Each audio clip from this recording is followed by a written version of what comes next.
নমস্কার। আবার আমি আপনাদের কাছে মহাভারত পাঠ নিয়ে এসেছি। নিয়মিত এই মহাভারত পাঠ শুনলে সংসারের মঙ্গল হয়। তারও সবচেয়ে বড় কথা হলো এই মহাভারত পাঠ শুনলে আমরা জীবনে চলার পথে অনেক কিছু শিক্ষা লাভ করতে পারি। আমাদের চলার পথে অনেক ভুল ত্রুটি আমরা শুধরে নিতে পারি। ভগবান আপনাদের মঙ্গল করুন, আপনারা সব ভালো থাকুন। আজকে যে অংশটা পড়ব, রাজসূয় যজ্ঞ সম্বন্ধে আলোচনা। বৈশম্পায়ন বললেন, জন্মেজয়, দেবর্ষি নারদের কথা শুনে ধর্মরাজ যুধিষ্ঠির রাজসূয় যজ্ঞের চিন্তায় অধীর হয়ে উঠলেন। তিনি তাঁর সভাসদদের আপ্যায়ন করলেন, নিজেও তাঁদের দ্বারা সম্মানিত হলেন। কিন্তু তাঁর মন রাজসূয় যজ্ঞের সংকল্পে মগ্ন হয়ে রইল। তিনি নিজ ধর্মের কথা চিন্তা করে যাতে প্রজাদের মঙ্গল হয় তাই করতে লাগলেন। তিনি কারোরই পক্ষপাতিত্ব করতেন না। তিনি নির্দেশ দিয়েছিলেন যে ক্রোধ এবং অহংকার পরিত্যাগ করে সকলের পাওনা মিটিয়ে দিতে হবে। সমস্ত পৃথিবীতে যুধিষ্ঠিরের জয় জয়কার হতে লাগল। তাঁর সাধু ব্যবহারে প্রজারা তাঁকে পিতার মতো শ্রদ্ধা করতেন। তার সঙ্গে কারো শত্রুতা না থাকায় তাকে অজাত শত্রু বলা হতো। যুধিষ্ঠির সকলকে আপন করে নিয়েছিলেন। ভীম সকলকে রক্ষার কাজে এবং অর্জুন শত্রু সংহারে ব্যস্ত থাকতেন। সহদেব ধর্ম অনুসারে শাসন করতেন এবং নকুল তার স্বভাব অনুসারে সবার সামনে নত হয়ে থাকতেন।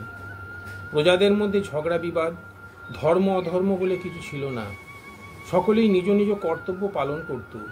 ঠিক সময়ে বর্ষা আসত, সকলেই সুখী ছিলেন। সেই সময় যজ্ঞ শক্তি, গোরক্ষা, কৃষি এবং ব্যবসা বাণিজ্য উন্নতির চরম সীমায় পৌঁছেছিল।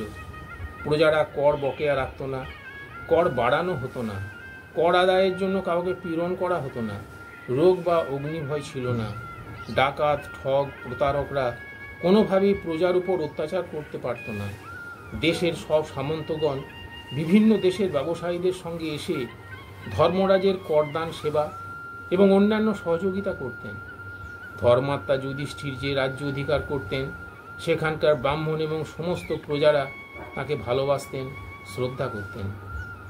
জন্মেজয়, ধর্মরাজ তার মন্ত্রী এবং ভাইদের ডেকে জিজ্ঞাসা করলেন, রাজসূয় যজ্ঞ সম্বন্ধে আপনাদের কি মত?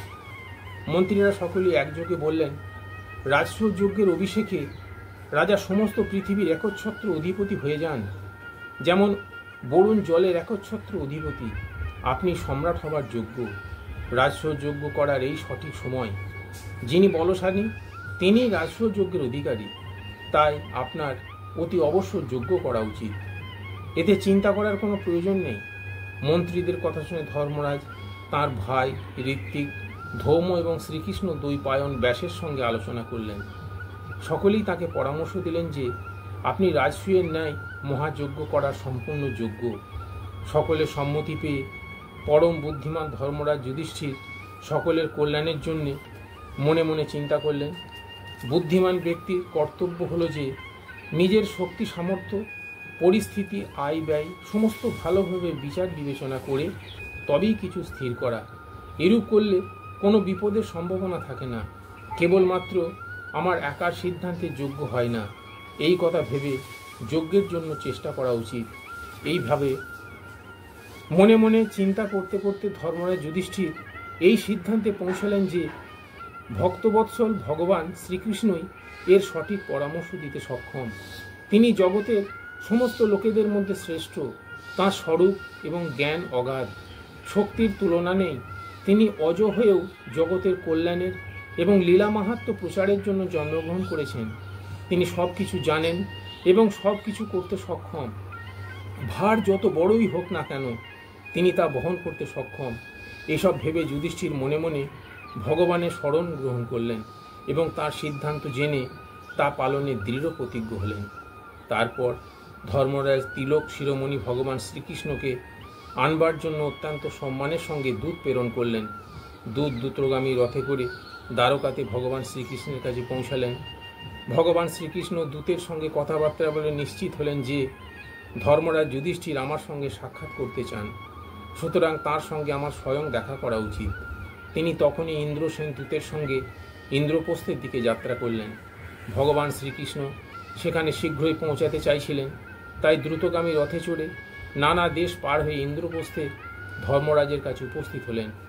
ধর্মরাজ যুধিষ্ঠির এবং ভীম তাকে পিতার ন্যায় আপ্যায়ন করলেন। তারপর ভগবান শ্রীকৃষ্ণ অত্যন্ত প্রসন্ন হয়ে তাঁর পিসিমা কুন্তির সঙ্গে দেখা করলেন এবং প্রিয় বন্ধু ও আত্মীয়দের সঙ্গে অত্যন্ত আনন্দে বাস করতে লাগলেন। অর্জুন, নকুল ও সহদেব গুরু জ্ঞানে তাঁকে সেবা করতে লাগলেন। একদিন যখন ভগবান শ্রীকৃষ্ণ বিশ্রাম করে উঠেছেন, তখন যুধিষ্ঠির তাঁর কাছে নিজ অভিপ্রায় জানালেন। তিনি বললেন, শ্রীকৃষ্ণ, আমি রাজসূয় যজ্ঞ করতে চাই, কিন্তু আপনি তো জানেন শুধু ইচ্ছা করলেই রাজসূয় যজ্ঞ করা সম্ভব হয় না।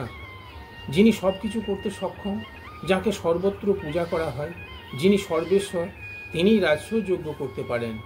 আমার মিত্ররা একযোগে বলছেন আমাকে রাজসূয় যজ্ঞ করতে, কিন্তু আপনি সম্মতি দিলে তবেই এ বিষয়ে চূড়ান্ত সিদ্ধান্ত নেওয়া হবে। অনেকেই আমার সঙ্গে প্রীতি সম্পর্কে এবং কিছু লোক স্বার্থের জন্য আমার ত্রুটির কথা না বলে আমার প্রশংসা করে। কিছু লোক তো তাদের ভালো কাজগুলিতেও আমার কাজ বলে মনে করে বসে। লোক এইরূপ নানা কথা বলে, কিন্তু আপনি সকল স্বার্থের ঊর্ধ্বে। আপনি জিতেন্দ্রীয় পুরুষ, তাই আমি রাজসূয় যজ্ঞ করতে সক্ষম কিনা তা আপনি সঠিক বলতে পারেন। নমস্কার।